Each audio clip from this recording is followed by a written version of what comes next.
Ketika Nabi Isra Mi'raj itu Nabi melihat penduduk neraka banyak dihuni oleh perempuan.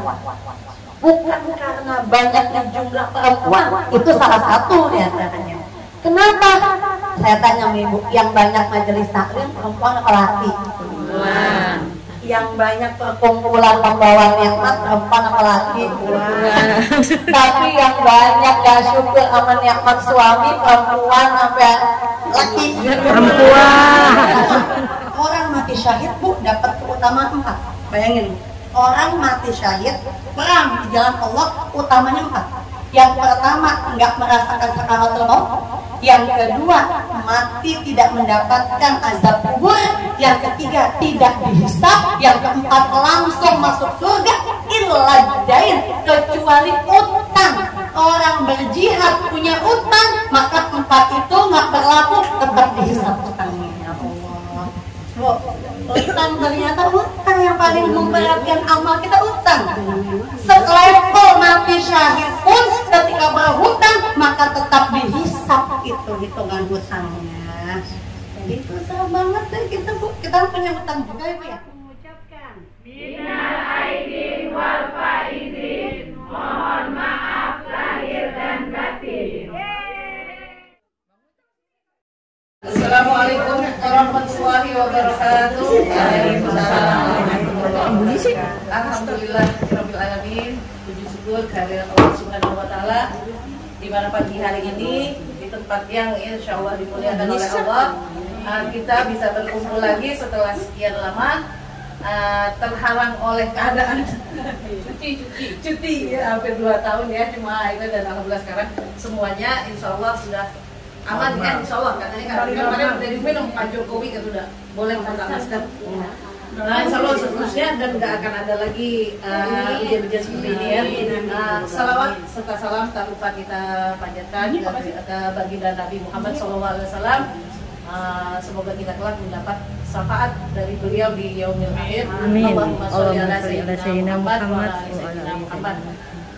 Di sini tidak berpanjang kata karena memang nggak biasa ngomong seperti ini. Di sini kumpulan ibu-ibu di sini sedikit saya ceritakan adalah wali murid zaman anak-anak kita yang pertama, adiknya TK,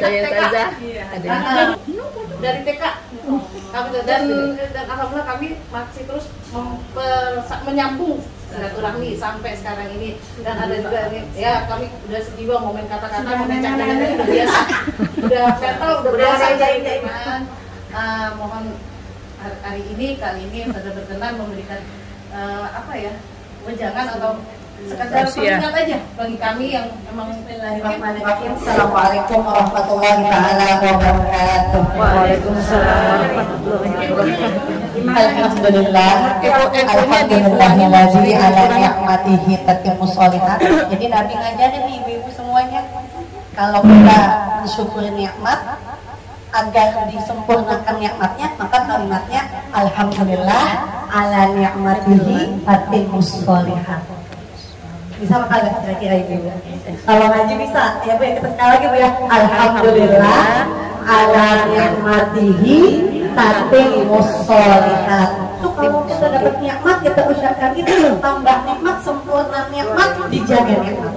Alhamdulillah segala puji bagi Allah ala ni'matihi, atas nikmatnya tatimmus sholihat. Dengan nikmat itu menyempurnakan amal saleh kita. Jadi kalau bisa kita lagi senang-senang ngumpul, maka kita ucapkan alhamdulillah ala ni'matihi tatimmus sholihat. Alhamdulillahilladzi ala ni'matihi tatimmus sholihat. Yang pertama.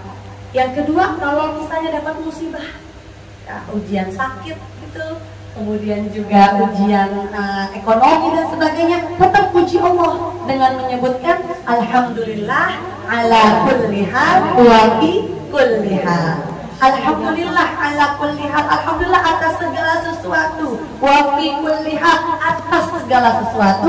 Waalaikumsalam. Jadi ujiannya berkurang setengah. Jadi punya dua nasihatnya Nabi. Pertama, kalau pengen disempurnakan nikmat itu kan Allah kasih sama kita. Cuman bisa nggak kita jaga nikmat Allah? Kan gitu. Kadang-kadang kita ngelihat nikmat itu, ngelihat nikmat orang sehingga kita nggak syukur sama nikmat kita. Kata ulama begini, Kalau kita pengen bersyukur, tanda syukur kita jangan pernah lihat nikmat orang lain, maka kita akan bersyukur terhadap nikmat kita. Jadi kalau lihat nikmat orang lain, kita nggak ada syukurnya. Ya Allah, mobil dia baru, padahal kita punya mobil. Pikir keras lewat ganti mobil yang orang itu mati di belakang. Misalnya, pikir keras, ya Allah, dia baru bangun rumah. Akhirnya nikmat itu nggak kita pikirin. Bagaimana cara biar bisa bikin rumah sama dia? Berkurang kenikmatan. Jadi tanda menikmati nikmat kita tidak perlu melihat kenikmatan orang lain. Jadi kita sering bersyukur tuh bahwa menikmat. Tadi udah dijelasin sama kakak ya. Ya Allah, sudah puluhan tahun silaturahmi ini masih terjalin, maka ucapannya alhamdulillahilladzi ala ni'matihi tatimmus sholihat, biar sempurna kenikmatannya dan Allah jaga kenikmatannya. Asyukru ala ni'matin amanun li zawaliha. Syukur atas nikmat yang ada, selamat dari hilangnya nikmat itu dari kita. Kita bilang aja dapat duit berapa?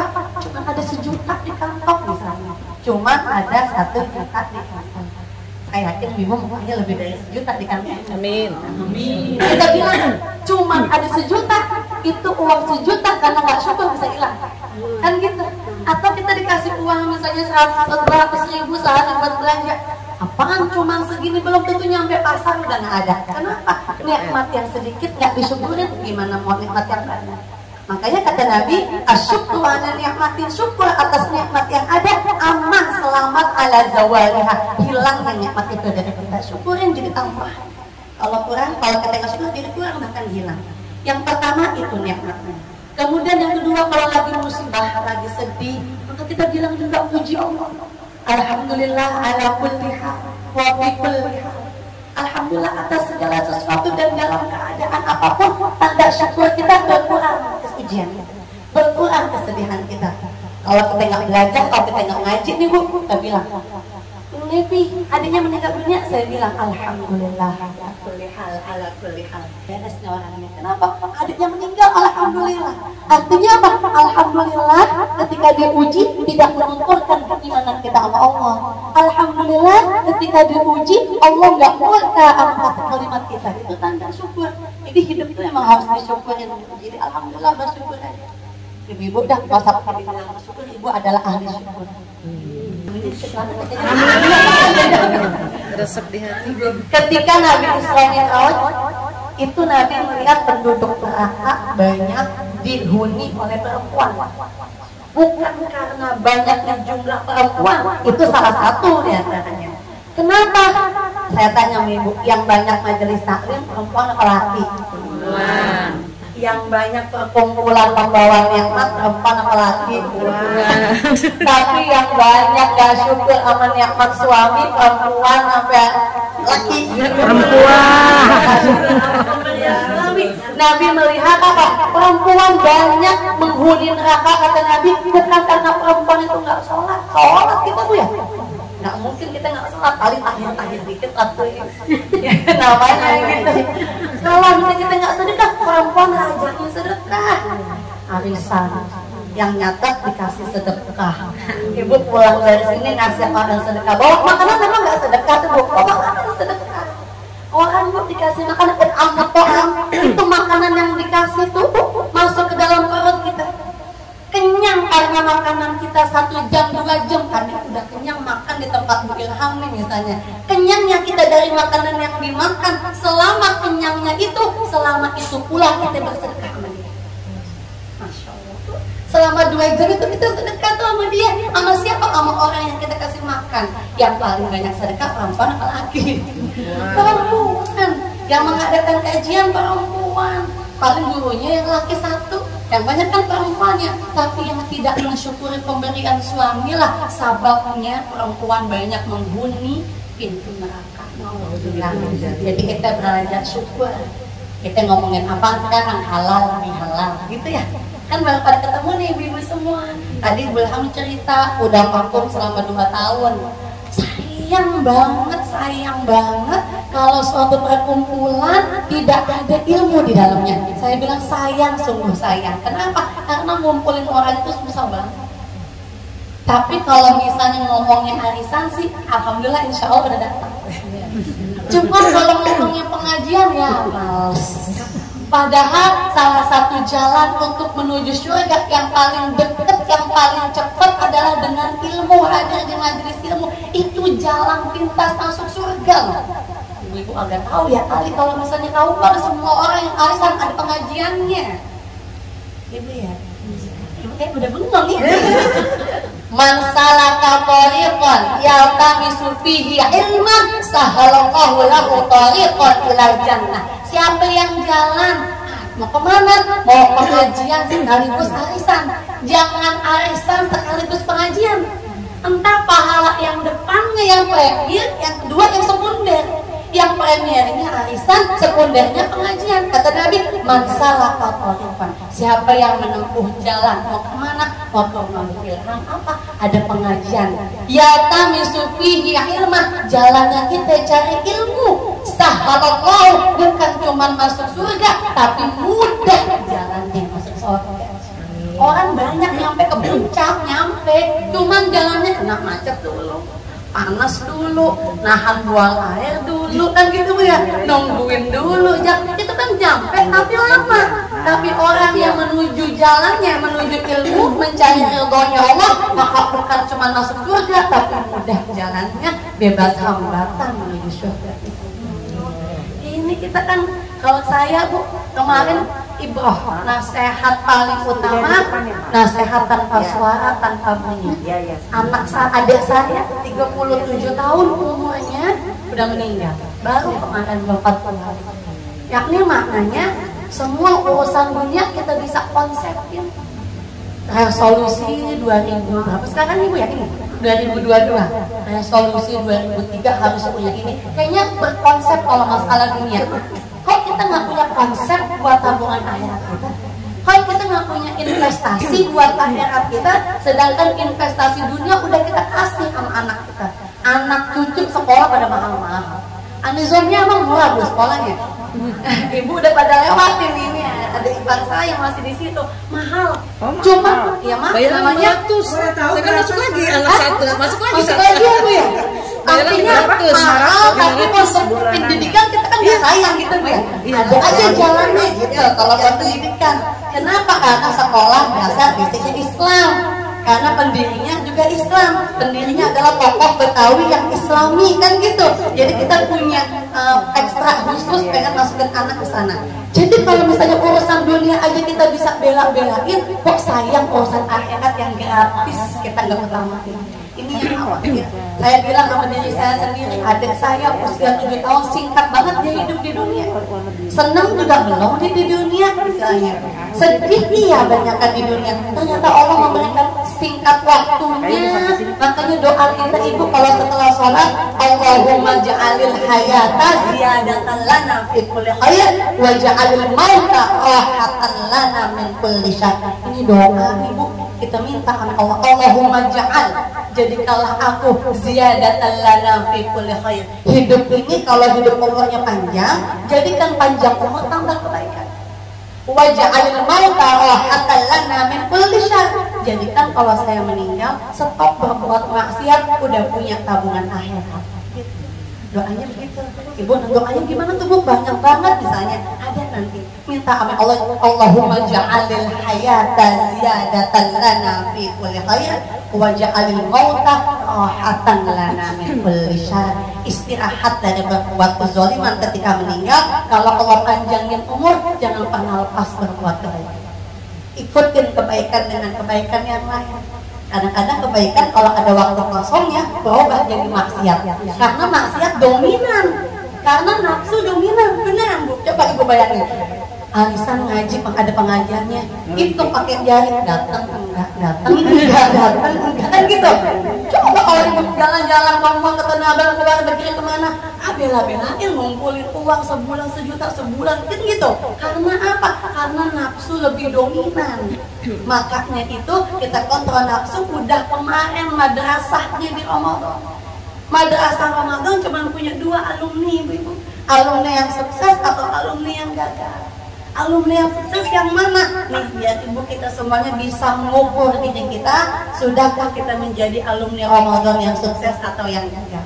Kata Imam Ibnu Qayyim, alumni sukses Ramadan adalah man sawabu al-hasanati al-hasanatu ba'daha. Biar ibu tahu diterima apa enggak sih Ramadan kita. Tanda fisiknya ibu setelah Ramadan mudah buat berbuat baik.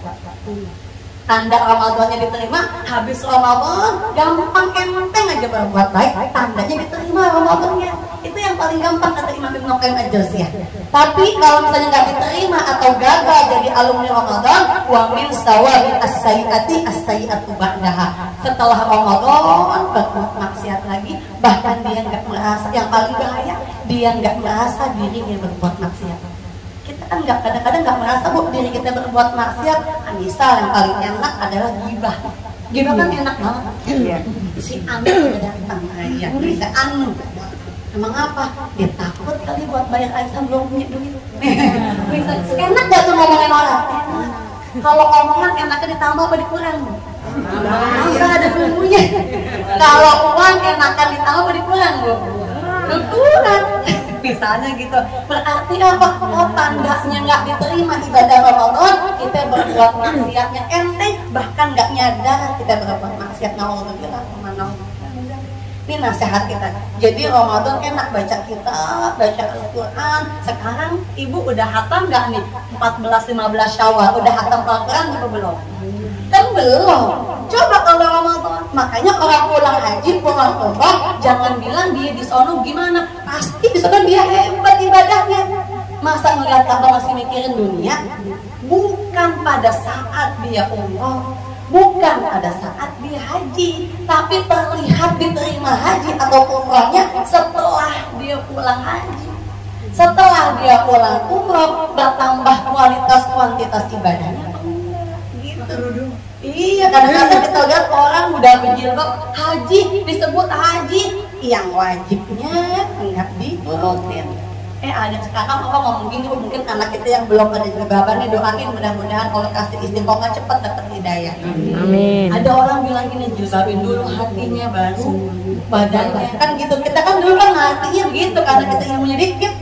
Sekarang gimana? Kalau kita bilang jilbabin dulu hatinya, entah ada orang gila nggak pakai celana. Kita bilang orang gila pakai celana. Kata orang gila, udah hati saya udah pakai celana, ngapa dulu luarnya? Orang nggak tahu apa. Ternyata yang kalau kewajiban aja masih dilanggar, bagaimana mau menjalankan kewajiban yang lain? Tapi kan kalau pakai jilbab itu kan tergantung hatinya misalnya gitu ya. Bukan masalah hati, kewajiban dulu, syariat dulu dijalanin. Mau dia gimana kan pakai jilbab, misalnya kan ada orang yang pakai jilbab masih maksiat. Bukan masalah jilbabnya, masalah hatinya, masalah dirinya. Tetap dia menjalankan kewajibannya, dia nggak nanti tidak ada tanggung jawab di hadapan Allah. Ini pertama kali dasar fondasi utama kita adalah ilmu. Kalau kita nggak punya ilmu, mana tahu jilbab itu wajib, mana tahu itu disyariatkan oleh Allah, mana kita bisa nasihatin keluarga kita yang belum berjilbab misalnya, contohnya. Nah sekarang penghujung Syawal, kita udah tahu tuh tadi alumni yang sukses sama yang gagal yang mana. Terus halal bihalal kan gitu ya biar nyambung, dah halal bihalal. Bu sabar aku ya, masih nggak ngantuk kan? Iya. Kalau sesuatu halal ibu kata belum kan, dikit lagi ibu bakal siang. Sebelum sholat kita selesai bu ya. Halal bihalal bahasa Arab yang orang Arab sendiri nggak tahu artinya. Apa sih halal bihalal? Kuliah di Mesir, ternyata minal aidin wal faizin nggak tahu. Halal bihalal orang Arab nggak tahu. Halal bihalal adalah istilah yang dipakai oleh ulama di Indonesia untuk mencari jalan bisa membolehkan atau bersilaturahim tanpa diikuti oleh negara bagian manapun. Jadi emang spesial itu orang Indonesia yang bilang pertama kali halal bihalal. Dalam kamus bahasa Arab, halal bihalal cuma ada 3 artinya. Apa artinya? Yang pertama adalah mengurai yang kusut itu halal bihalal. Makanya doanya Nabi Musa alaihi salam, wahlul 'uqdatam min lisani yafqahu qawli. Itu doanya Nabi Musa. Nabi Musa itu adalah nabi yang kayak saya. Kok kayak saya? Cadel. Nabi Musa itu adalah nabi yang cadel. Jadi biar orang ngerti sama ucapannya, maka Nabi Musa berdoa, wahlul uqdatan, lepaskanlah ikatan min lisani, dari lisanku, yafqahu qawli, biar orang paham atas ucapan. Nah, jadi kalau halal lebih halal, jangan pakai dikata, gemukan lu, urusan iteman. Kan kadang-kadang kita begitu ya Bu ya. Ada aja yang dikatanya lisan. Kita lihat orang dulu kan jangan pakai dikata, emang udah iya. Ini makanya dibilang halal lebih halal, yang tercoreng dengan dosa lagi, memaafkan buat dosa lagi, urusan kemana aja nggak kelihatan, ada aja dah. Coba minta ridhonya. Itu halal lebih halal yang pertama artinya adalah mengurai yang kusut. Udah nggak usah ngomong begitu, emang udah kebangetan gemuk, kebangetan kurus, kebangetan capek misalnya. Yang kedua, makna halal lebih halal adalah mencairkan yang beku. Jadi kita cair lagi nih, udah 2 tahun ketemu, tadi kan nggak gimana, kayaknya nggak enak. Jadi cair lagi, itu makna halal lebih halal. Yang ketiga, menyambung yang putus. Jadi cuma ada 3 makna halal lebih halal. Yang pertama, mengurai yang kusut. Yang kedua, mencairkan yang beku. Yang ketiga adalah menyambung yang terputus. Terakhir, Nabi Muhammad naik ke atas mimbar hari Rabu. Nabi Muhammad meninggal hari Senin. Rabu, Kamis, Jumat, Sabtu, Minggu sebelum Nabi meninggal, Nabi naik ke atas mimbar. Nabi bilang, ini dalilnya halal lebih halal. Sekarang orang nggak ada yang, mana ada dalilnya halal lebih halal, mana ada lebaran salam-salaman. Ini orang-orang sekarang tuh begitu, pokoknya nanya, yang penting dia nanya, dia nggak sek, tapi dia nggak pakai ilmunya.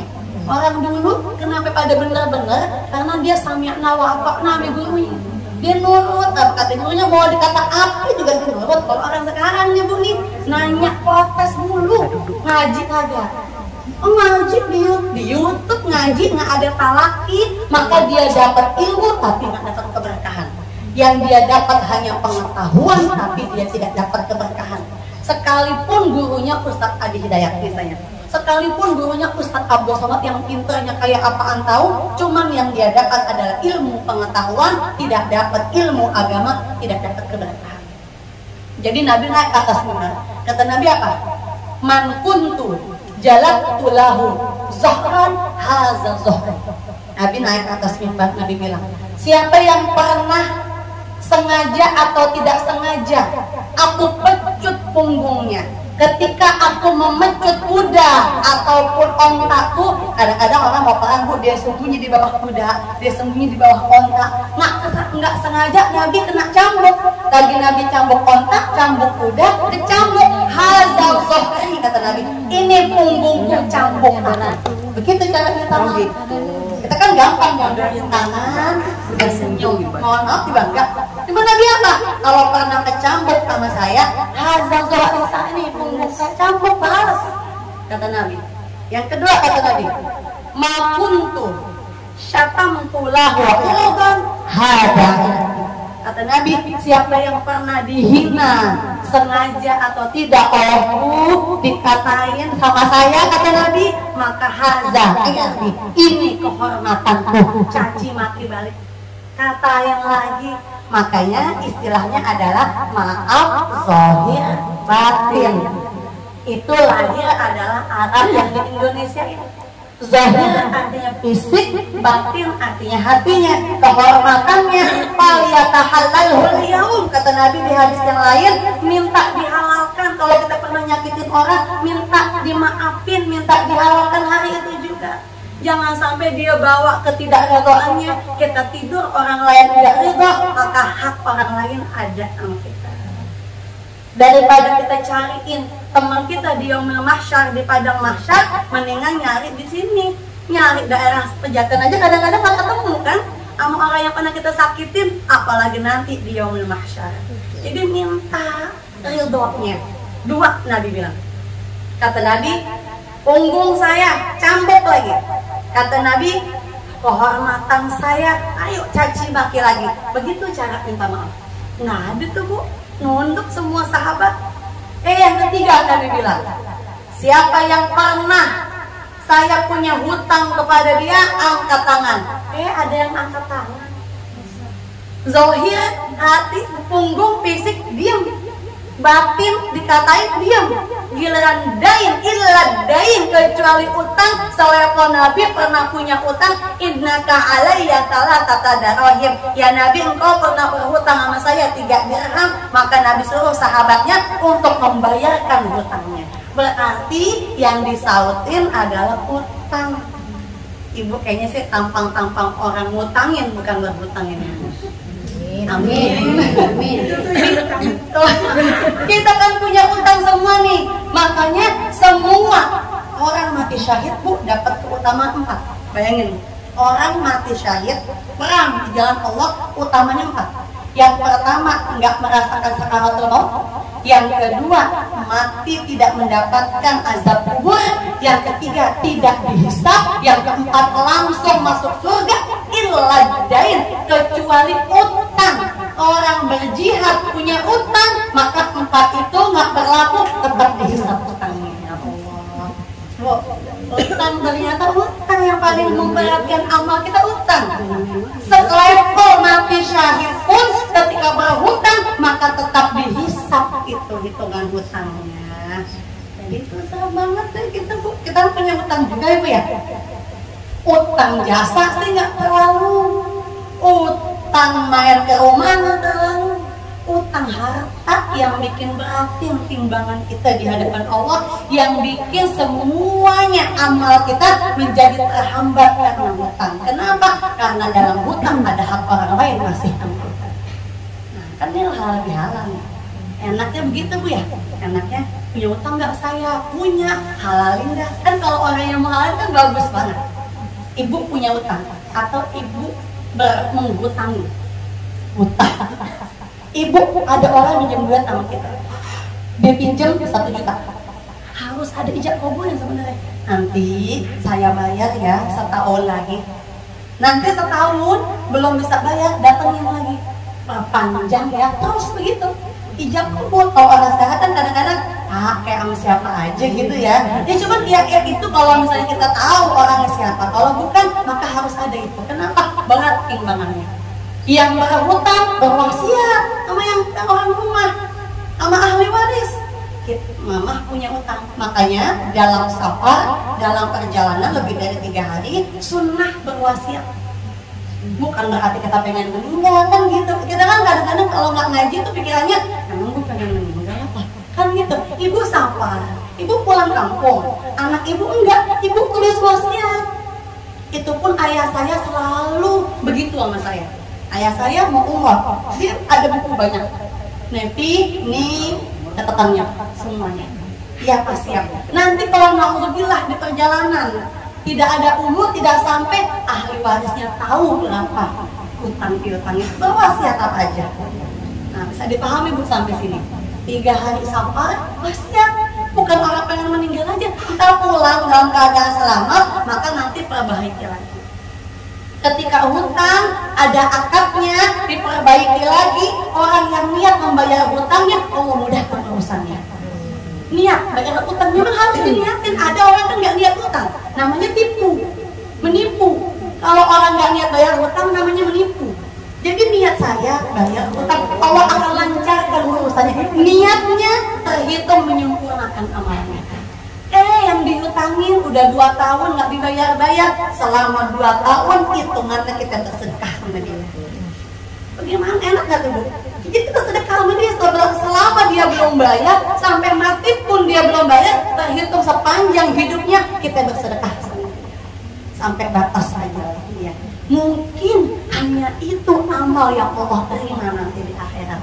Mungkin hanya itu, karena semua amal pastilah identik dengan riya, dengan sum'ah pengen didengar, dengan pengen dilihat. Mungkin dengan kita mengikhlaskan orang yang berhutang sampai ajalnya, itulah amal yang bisa dibawa menghadap Allah Subhanahu wa Ta'ala.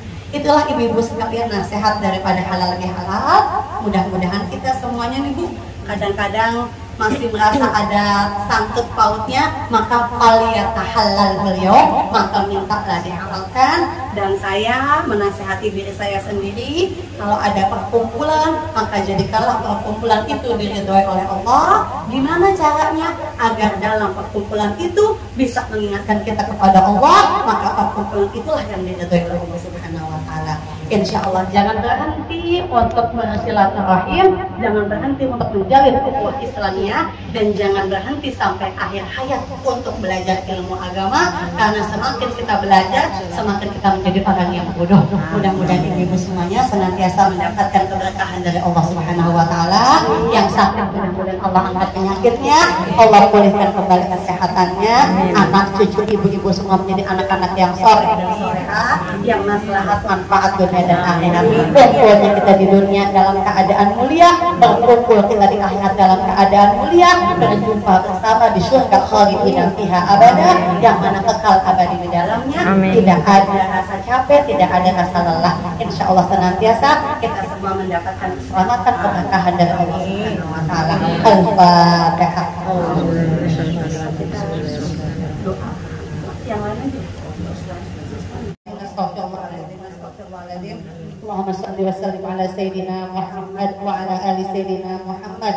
Allahumma ja'al siyamana siyamal maqbulin, wa hajjana hajjal mabrurin, wa jihadana jihadal mubarikin, wa ulumana uluman nafi'in, wa arzaqana arzaqal muwasi'in, wa hayatana hayatas solihin, wa askinal jannataka jannatan na'im, bi rahmatika ya arhamar rahimin. Rabbana taqabbal minna salatana wa siyamana wa qiyamana wa ruku'ana wa sujudana wa tadarru'ana wa ta'abudana wa tamam taksirana ya Allah ya Allah ya Allah ya Rabbal alamin. Allahumma lakal hamdu syukra wa lakal mannu fadla, wa anta rabbuna haqqan wa nahnu abiduka rizqa, wa anta lam tazali zalika ahla.